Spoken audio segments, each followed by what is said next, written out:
तो इस वीडियो में हम करने वाले हैं स्टेशन नंबर 52 बुक है डी के गोयल साहब की 10+2 अकाउंटेंसी सीरीज हमारी चल रही है। कैश फ्लो स्टेटमेंट बनाना है। किस बैलेंस शीट दी हुई है 2017 और 18 की। शेयर होल्डर फंड है 80,000 से 1 लाख रुपया हो गया है। तो कहने का मतलब share holder fund share capital increase हो रही है तो इशू है। ठीक है, इशू ऑफ शेयर कैपिटल क्या होती है? फाइनेंसिंग एक्टिविटी और पैसा आया है तो प्लस कर देंगे। Reserve and surplus 1 number note है, लॉन्ग टर्म ड्राइंग 2 नंबर है, short term drawing 3 number note है। ये सारी चीज़ें बाद में डिस्कस करेंगे। ट्रेड पेबल्स डिक्रीज हो गए हैं। करंट लाइबिलिटी जब डिक्रीज होती है तो इसका मतलब पेमेंट की है, तो माइनस करते हैं वर्किंग कैपिटल वाले सेक्शन में। शॉर्ट टर्म प्रोविज़न है 6,000 और 8400 प्रोविज़न फॉर टैक्सेशन का, वो हम आगे देखते हैं कोई एडिशनल इन्फॉर्मेशन होगी।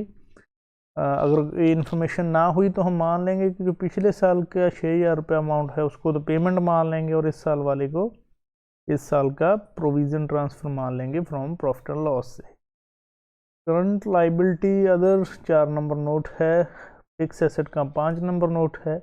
Inventory definitely current asset increase हो रहे हैं, 60,000 से 70,000 हो गया है। इंक्रीज होते हैं तो हम क्या करते हैं, माइनस करते हैं वर्किंग कैपिटल वाले सेक्शन में। उसके बाद ट्रेड रिसीवेबल 40 से 48, वो भी करंट एसेट इंक्रीज हुए हैं तो इसको भी माइनस कर देंगे वर्किंग कैपिटल वाले सेक्शन में। कैश एंड कैश इक्विवेलेंट ये ओपनिंग एंड क्लोजिंग बैलेंस है तो लास्ट में ट्रीटमेंट करते हैं, प्लस माइनस करते हैं।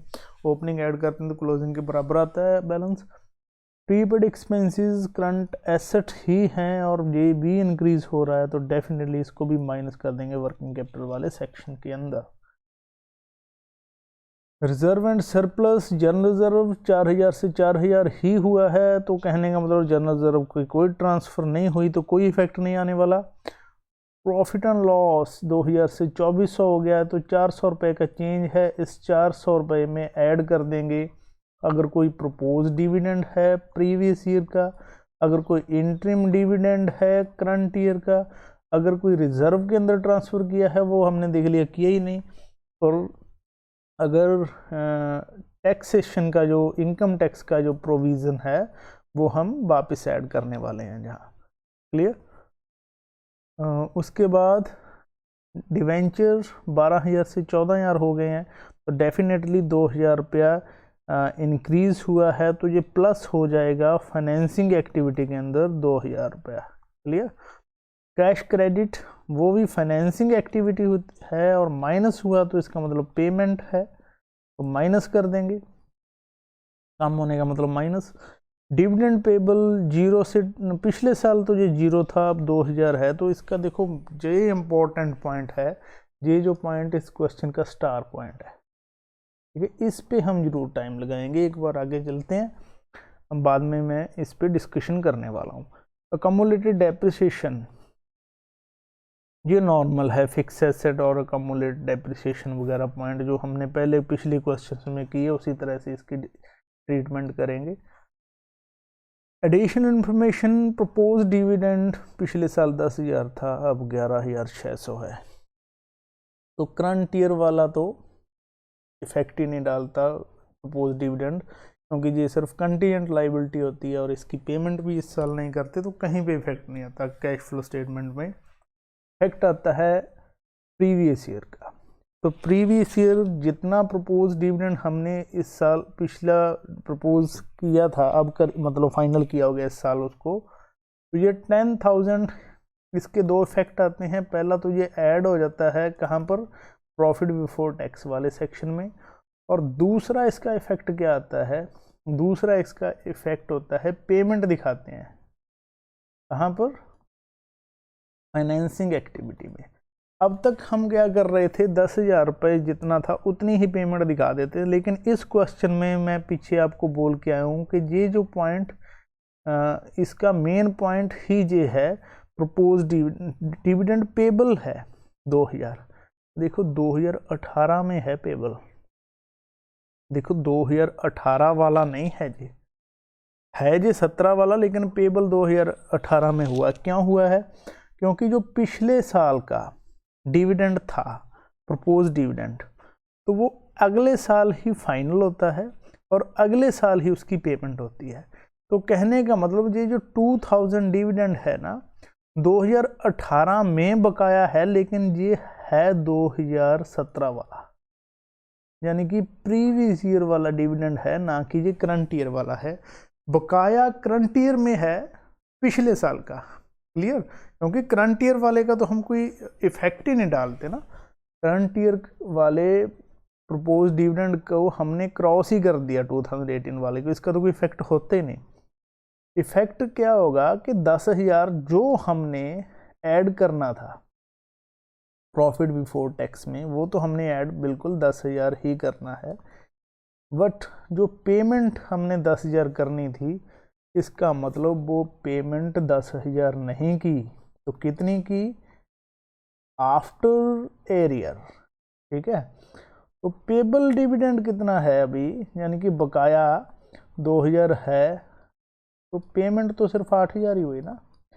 तो इस क्वेश्चन में हम पेमेंट कितनी दिखाएंगे, वो दिखाएंगे हम जस्ट 8,000। क्वेश्चन में दिखा देता हूँ आपको बुक के अंदर, ताकि आपको कोई डाउट ना रहे।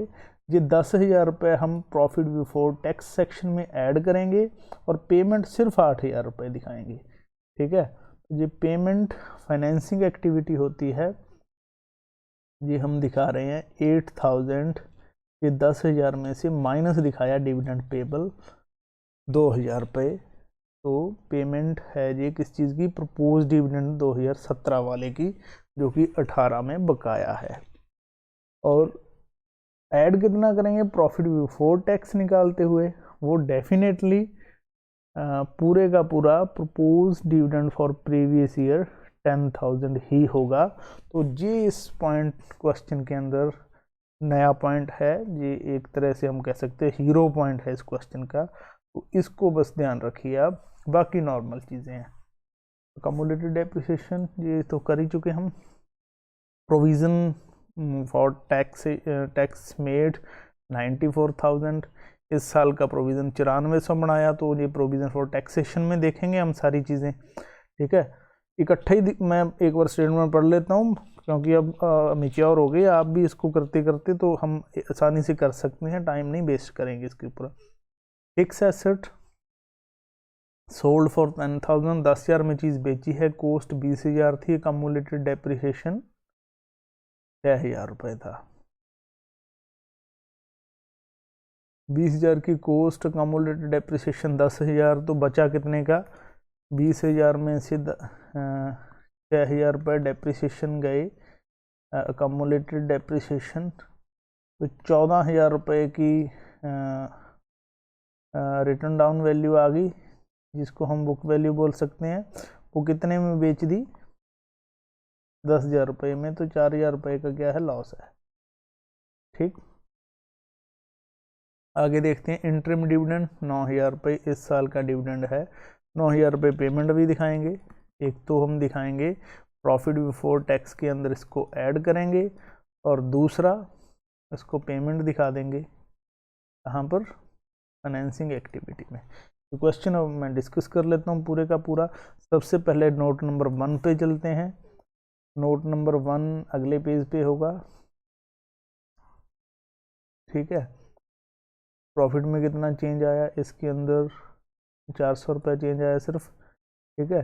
प्रपोज डिविडेंड हम 10,000 लिख ही चुके, इंटरिम डिविडेंड ऐड कर देंगे, provision made during the year, इसका पता कहाँ से चलेगा, प्रोविज़न फॉर टैक्सेशन अकाउंट से, तो पहले प्रोविज़न फॉर टैक्सेशन अकाउंट देखते हैं। ओपनिंग बैलेंस 6,000 है, सॉरी हाँ, क्लोजिंग बैलेंस 84,000 है। इस साल की पेमेंट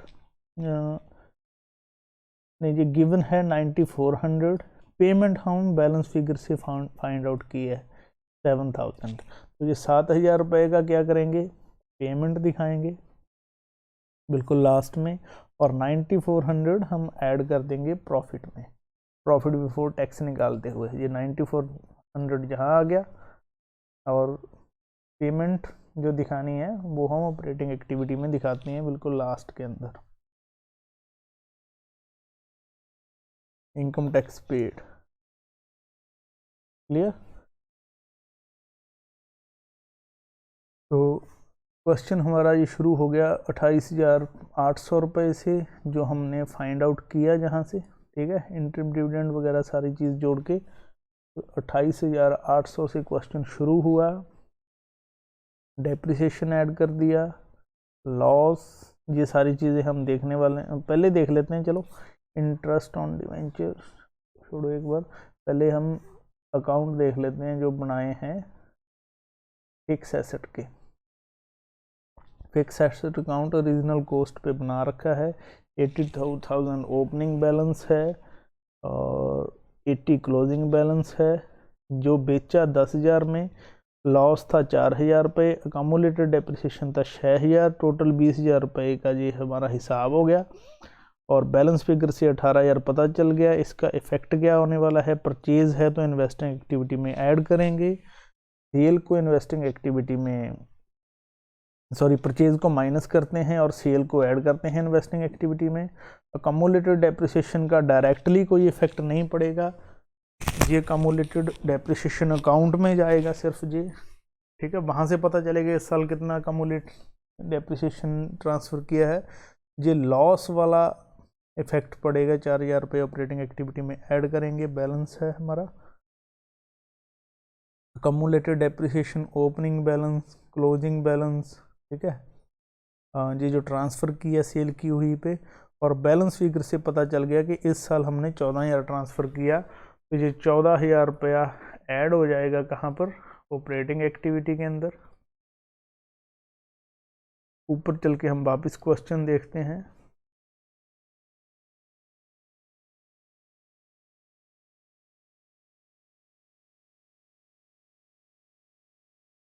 ये डेप्रिसिएशन ऐड कर दिया, ठीक है, लॉस ऐड कर दिया। इंटरेस्ट ऑन डिवेंचर्स, डिवेंचर का ओपनिंग बैलेंस है, उसी के ऊपर ब्याज लगा देंगे। क्यों लगा देंगे, क्योंकि क्लोजिंग हम मान लेंगे कि जो एडिशनल परचेज की है वो लास्ट तारीख को की है, ताकि हमारी कैलकुलेशन आसान रहे। एजम्पशन में लिखेंगे कि हमने माना है कि बिल्कुल लास्ट में एडिशनल डिवेंचर परचेज किए हैं। Inventory, trade receivable, prepaid expenses, trade payable, ये सारे वर्किंग कैपिटल वाले चेंजेस हैं, वो हमने इकट्ठे लिख दिए। इनकम टैक्स पेड, प्रॉफिट आ गया ऑपरेटिंग एक्टिविटी से, कैश फ्लो आ गया, सॉरी। उसके बाद इन्वेस्टिंग एक्टिविटी, फिक्स एसेट की सेल है, फिक्स एसेट की परचेज भी है, ठीक, दोनों चीज़ें लिख दी।